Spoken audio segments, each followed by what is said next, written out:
So this presentation is quite narrow in some respects. So it's focused on an experience in the Little Stringybark Creek, which is a creek on the edge of Melbourne in Victoria, Australia.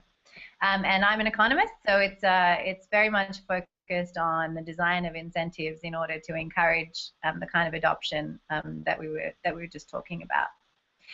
So I'm going to move to my slide number 2, which is my very poor attempt at defining the problem from what I would consider a scientific perspective. And this is just, I guess, I always like to start with problem definition, and I'll move on to an economist's problem definition in a second. So the idea is that, you know, development has fundamentally changed the landscape. We've increased the amount of impervious surfaces, particularly in urban environments, and that has led to degradation of streams and also downstream water bodies like Port Phillip Bay in the case of Melbourne. So if I move on to slide 3 and away from the attempt at the scientific definition and talk about an economist's definition of the problem, what we have is a classic schematic. And this schematic is demonstrating what's called a social externality. So here there's a diagram. On the horizontal axis I've got the quantity of concrete, and on the vertical axis is the cost and benefit of certain actions. And the point of this diagram is to contrast what are the private costs and benefits for individuals who are thinking about, say, concreting their driveway versus the social costs of those actions. So the social costs are the damage that that concrete would do to the local waterway. So you can see that if we just focus on the private cost schedule, what is happening is that that schedule just describes that every quantity of concrete, what is the private cost to the individual of putting in an additional unit of concrete on their driveway. If we compare that to the social cost schedule, for every unit of concrete, the social cost is higher than the private cost. So what does that mean? Well, it means that society bears an additional cost that the household or the individual on the allotment at the allotment scale is not bearing. So the private benefit schedule is the downward sloping diagram, and that describes at every point, at every quantity of concrete, what's the benefit to the individual of an additional unit of concrete. So what's the benefit of that driveway? So this household is going to make a decision based on the private cost and the private benefit, and that's going to lead to what I've called market quantity of the quantity of concrete. But if they had considered the full cost of their actions, so the social cost of their actions, including the damage to the nearby creek, then we would have, then they would have put in place less concrete, and we'd be at this optimum Q. So you can see that the market quantity is above the optimum social quantity, and that outcome is inefficient. So that's what we call an externality, and that's the problem that we need to address. So I move on to slide 4. I want to characterize, okay, well, we've got this problem. What's our objective in trying to fix that problem?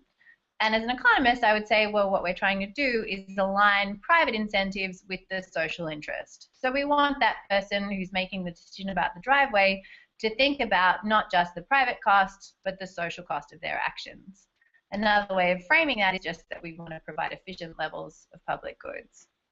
But we don't really know what the true social cost or benefit of that concreted driveway is. That's not something that we have a good handle on. And so we kind of move on to a more practical objective, which is that we want to set a target for, say, a particular environmental outcome, or we want to allocate a budget, a particular volume of money, to encourage certain actions. And so our objective moves from kind of this global optimum to a much narrower objective, which is to minimize the cost of achieving a certain target or to maximize the environmental benefit to a stream from a given set fixed budget. So that's our more narrow objective. So on slide 5, once we've kind of articulated what our objective is, then we need to consider, well, how are we going to meet that objective given the features of the problem that we're faced with? So we think about the Little Stringybark Creek. We're talking about households who are at various locations. Their blocks are, they have different terrain, so some of them are steeper than others. Some of these households live closer to the creek than others. So what is the point of discussing that? Well, what I'm trying to get at is that these households have heterogeneous costs and benefits. So, for example, installing a rain barrel, what we would call a water tank in Victoria, is going to be very cheap for some households and very expensive for others. And that same rain barrel may have very high benefits to the creek if it's installed in one location, but very different benefits to the creek if it's installed in another. So we want to be able to identify which are the lowest cost households to install a tank at, and which tank also gives the greatest benefit to the local stream. That's a feature of the problem that we're trying to solve. We also have multiple scales of intervention. So we could install that tank at the allotment scale on a household's property, but we could also undertake a streetscape project down the road. And that is at a fundamentally different scale. It has different costs and benefits. And so we want to be able to identify, well, what is the optimal portfolio of projects at our disposal? And then in essence, we also need to deal with the potential for synergies amongst those projects and threshold effects. So maybe we're not going to have any benefit on the stream if we haven't been able to install a certain volume of tanks. That's another characteristic of the problem that we might want to take into account. So moving on to slide 6, these are just essentially a summary of the problems and how we're going to address them using some pretty simple principles. So when we're thinking about a policy, we want that policy mechanism to enable us to jointly consider both streetscapes works and installations at the property or allotment scale. And in order to do that, we need to do two things. We need to compare the benefits of these different types of projects, and we also need to be able to compare the costs of those different types of projects. And then we also want our mechanism not only to tell us what are the benefits and what are the costs, but we need some sort of selection rule that's going to enable us to select the optimal portfolio of those investments. So on slide 7, the first step then is to construct some way of measuring the benefits across these different types of projects. So we want to develop a metric, which is not developed by economists, it's developed by scientists, so in this case, hydrologists and ecologists. And that metric is essentially a measure of environmental benefit. So that metric is going to summarize both the impact on the creek, the little Stringybark Creek in this case, but also our preferences over those impacts. So we might care about some impacts more than others. And all of that information is summarized in this metric. So that metric allows us to compare benefits of different interventions across different locations, across different scales, and across different types of installations.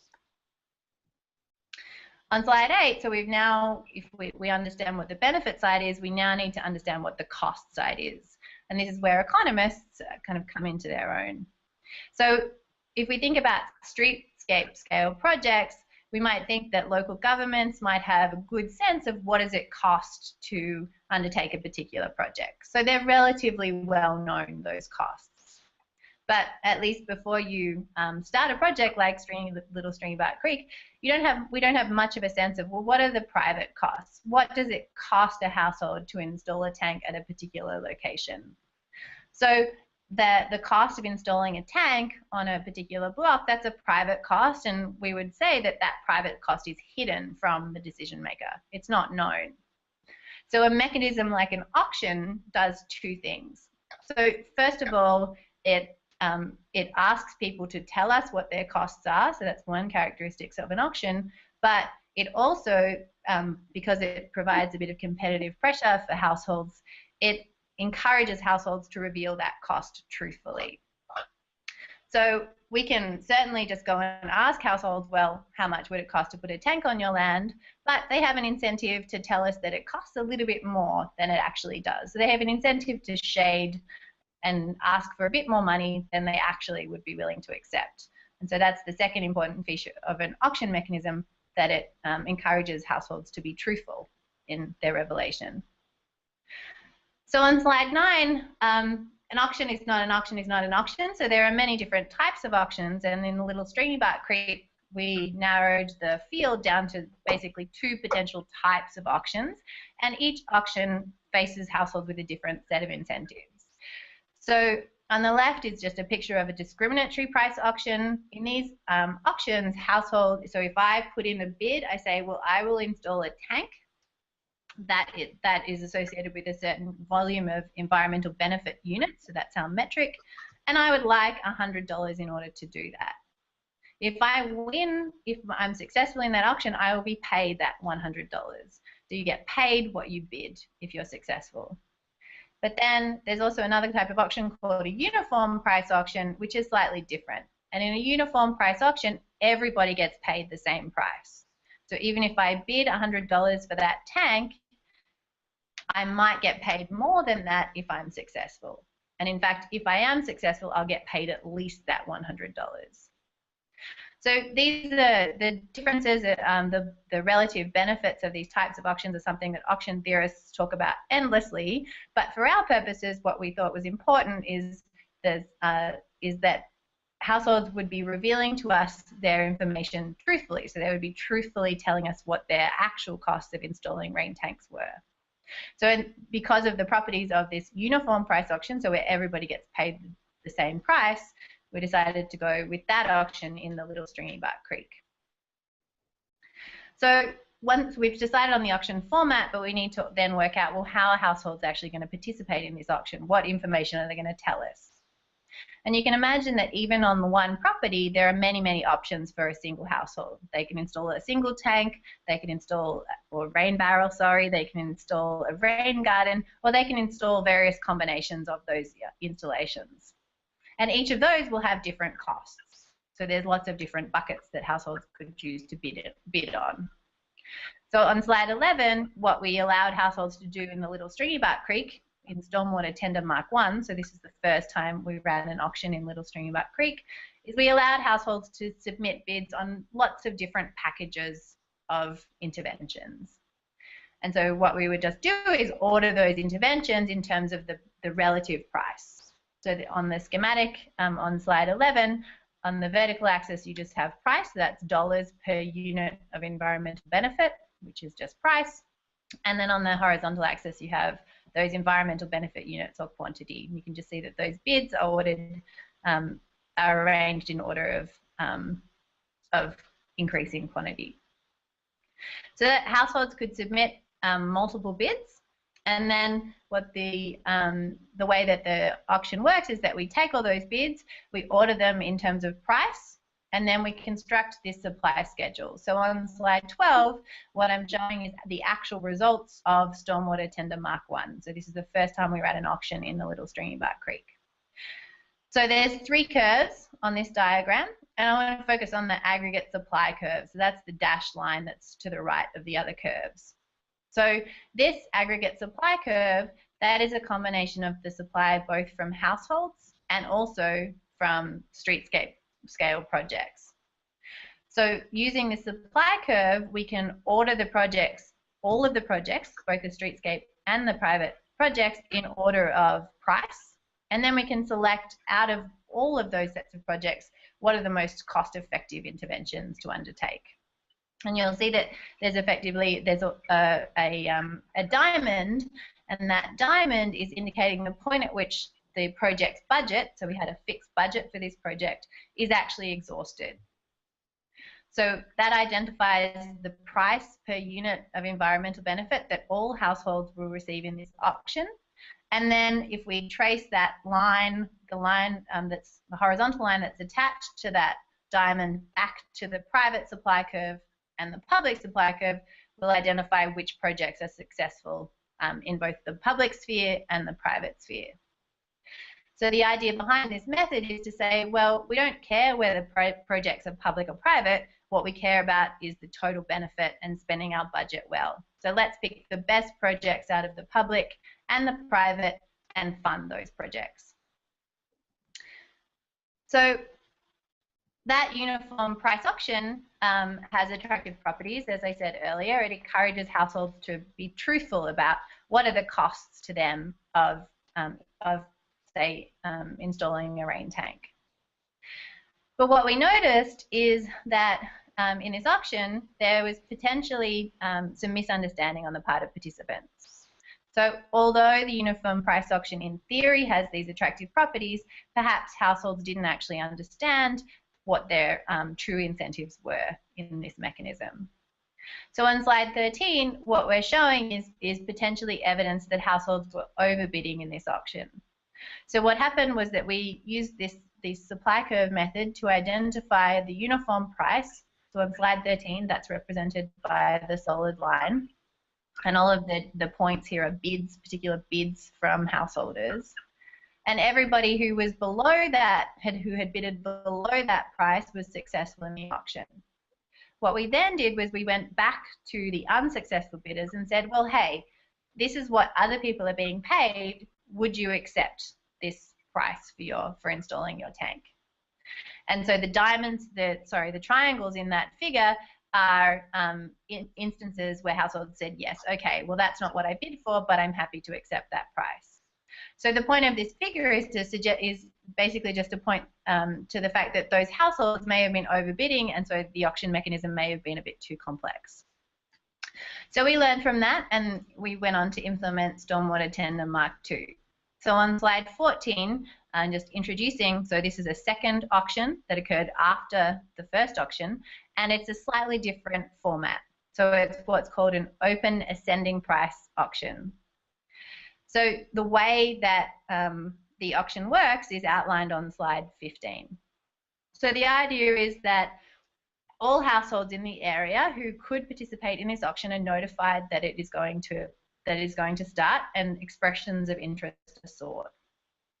Then the project announces a price for environmental benefits units and asks households if they would like to participate. If we still have more budget than our allocated project, so anyone who says they would be willing to participate at that price, their project is funded. But if we still have leftover budget, then we offer a higher price, and that process continues until our budget is exhausted. And one of the keys in Stormwater Tender Mark II is that at every stage we're comparing the private projects as well as the public projects. So as that price rises, more and more public projects will also get funded, and that will use this same overall budget. So slide 16 is just an example of how that ascending price auction would work, but I might skip that and go to slide 17, which is actually the results of this ascending price auction. So you can see, once again, we've got the same or a similar vertical and horizontal axis. And so I'm on slide 17. The vertical axis is once again the price. It's the amount of money per unit of environmental benefit, and the horizontal axis is that quantity of that benefit. So at a price of $1,000 per environmental benefit unit, we had, I think it's 36 units of environmental benefit supplied by households. And at that price, there were no public projects that could be funded. It was not sufficient. They were too expensive to be funded at that price. So we hadn't exhausted our budget at that point, so we increased the price to $1,500. More supply came on from households. Then we still hadn't exhausted our budget, so we increased the price to $1,600. And at that price, our public works start to become cost competitive. So at that price, then we start to also fund public projects. But we still haven't exhausted our budget, and so we continue to increase that price until finally our budget is exhausted. You can see that the volume of public environmental benefit units starts to dominate the volume of units that are coming from households. So we're basically starting to reach saturation point with those households quite early on. So slide 18 is just another set of supply curves so that you can compare this auction with the previous auction, so just showing you that the relative supply curves. And once again, you can see that the private supply gets exhausted relatively quickly. But for low prices, there's only private supply that is available. So on slide 19 is just a comparison of these two different mechanisms for procuring adoption from households in the Little Stringybark Creek. So one thing we would like to learn from this project is what is a better way to engage with households using an auction mechanism. And it seems like an open ascending price, which is the mechanism that was used in round 2, might have several advantages over the sealed bid or the first mechanism that was used. And why is that? Well, it seems like both the risk that the households are taking in having to formulate a bid or just make an opt-in, opt-out decision in the open ascending price is probably beneficial. So households can merely say, yes, that's a price I'm willing to accept, rather than having to actually come up with their own number. So on slide 20, there's just an attempt to compare the performance of these 2 different auction mechanisms. And it's a little bit difficult to do that because we've implemented an auction over the same territory. So this is not an ideal comparison of which kind of auction performed the best. But overall, we would say that round 2 certainly was able to procure more environmental benefit units. And that's not just because of stronger participation from public or streetscape scale projects, but it also seems like households were actually able to understand the process and participate in the process to a greater extent. So finally, on slide 21, there are a number of things that were not resolved by this project. One is that although we did consider, when we're allocating budget, we considered both private and public projects, what we didn't do is deal with coordination problems amongst those projects. So for example, if you implement a large streetscape scale project, the benefit of installing a tank right next door may be very, very low. So there's a coordination problem there. And then we are also implementing auctions over the same territory. So actually after these first 2 rounds of auctions, Little Stringybark Creek project moved much to offering households a fixed price for environmental benefit units. But that they wouldn't have done that without these auction mechanisms, first of all, revealing, well, what are households willing to accept? What are the costs of households participating? So I think I'll leave it there, and I'm happy to obviously take questions if there are any. It's great. Do we have some questions?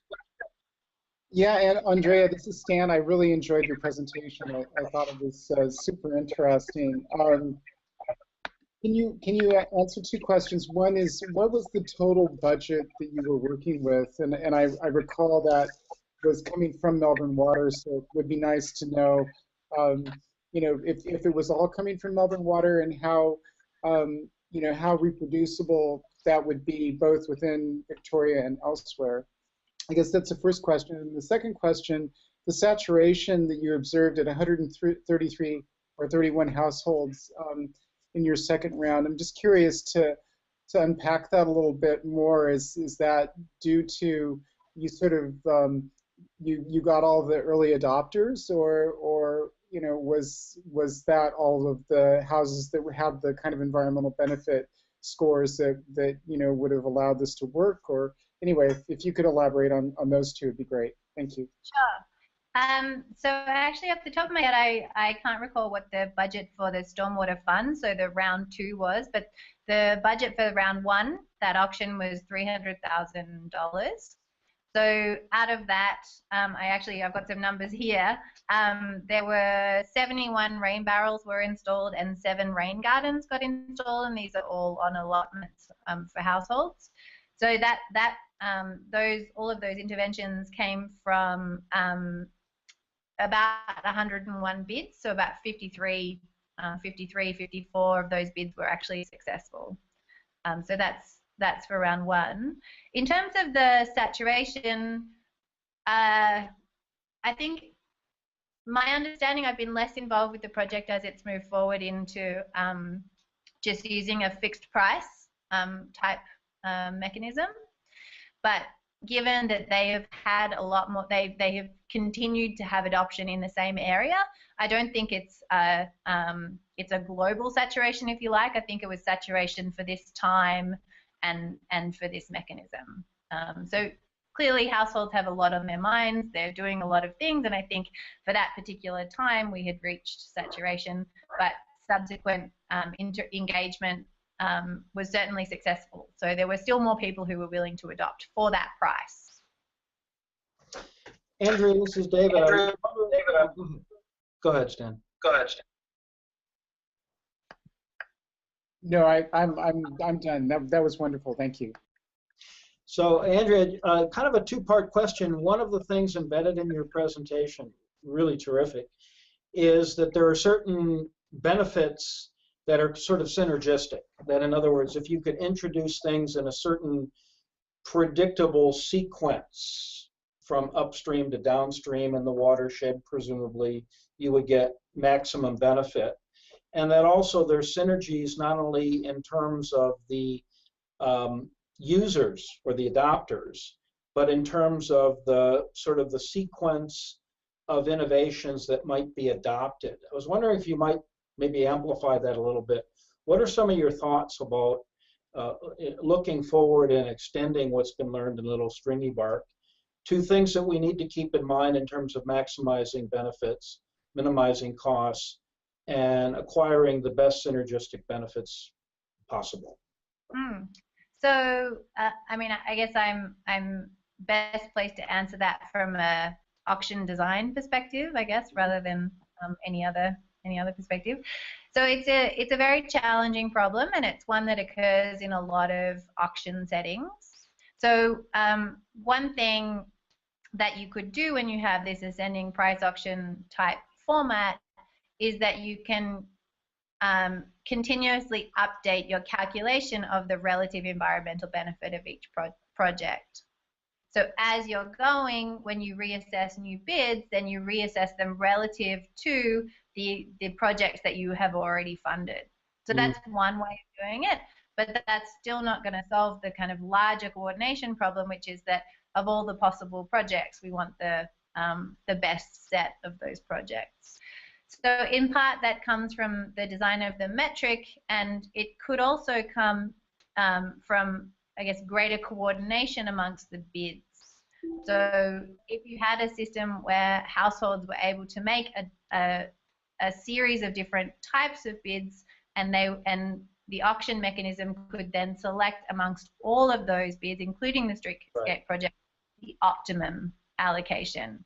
But that type of auction system, so that's used in a lot of the US spectrum auctions. Right. In the US, not unique problems, but they're very complex, and it's not clear that the additional benefits that you would get are worth that kind of complex mechanism.